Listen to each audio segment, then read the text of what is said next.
काजीरंगा का buffer zone कम हुआ तो क्या होगा? सोचो, काजीरंगा में फ्लड्स आए, राइनो सेफ ग्राउंड की तरफ भागा, लेकिन अगर पार्क के बाहर डेवलपमेंट ही डेवलपमेंट हो, तो वो जाएगा कहाँ? यही है इको सेंसिटिव जोन का रियल इशू। ईएसजी आखिर होता क्या है? सिंपल लैंग्वेज में नेशनल पार्क के अंदर स्ट्रिक्ट प्रोटेक्शन होती है, लेकिन पार्क के बाहर अगर होटल्स, इंडस्ट्री, रोड्स और हैवी कंस्ट्रक्शन अनकंट्रोल्ड हो जाए, तो उसका प्रेशर डायरेक्टली प्रोटेक्टेड एरिया पर आ सकता है। इसीलिए ईएसजी एक ट्रांजिशन जोन की तरह काम करता है। हर एक्टिविटी बैंड नहीं होती, लेकिन एनवायरमेंटली डैमेजिंग एक्टिविटीज को रेगुलेट किया जा सकता है। काजीरंगा में ईएसजी इतना इंपॉर्टेंट क्यों है? काजीरंगा का इकोसिस्टम फ्लड्स के साथ क्लोजली कनेक्टेड है।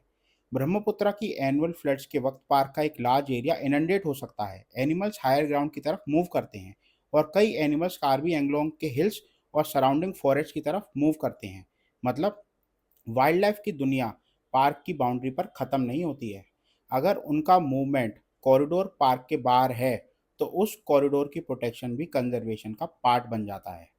यहाँ एक इम्पॉर्टेंट क्लैरिफिकेशन है। 10 किलोमीटर का मतलब काजीरंगा के around permanently notified 10 kilometre ESG नहीं है।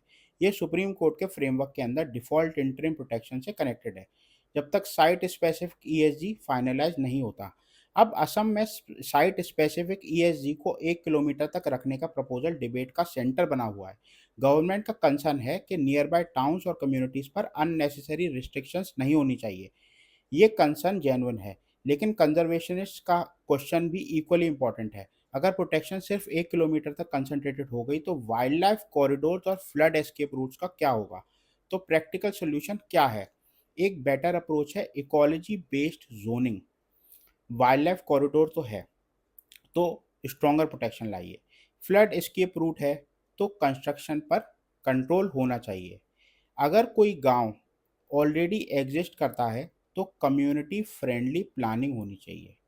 अगर कोई हाईवे वहाँ से क्रॉस करता है, तो वाइल्ड लाइफ क्रॉसिंग और एलिवेटेड कॉरिडोर होने चाहिए। यानी बाउंड्री के नंबर से नहीं, वाइल्ड लाइफ मूवमेंट से प्लानिंग करनी पड़ेगी। और balance is the key. Kaziranga को बचाने का मतलब डेवलपमेंट रोकना नहीं है, मतलब है डेवलपमेंट को इंटेलिजेंटली प्लान करना। क्योंकि मैप पर 1 किलोमीटर सिर्फ एक लाइन है, लेकिन फ्लड के वक्त एक राइनो के लिए वही रूट लाइफ और डेथ का डिफरेंस हो सकता है। आप क्या चूज करेंगे, फिक्स्ड 1 किलोमीटर ईएसजी या वाइल्ड लाइफ कॉरिडोर्स के बेसिस पर वेरिएबल प्रोटेक्शन?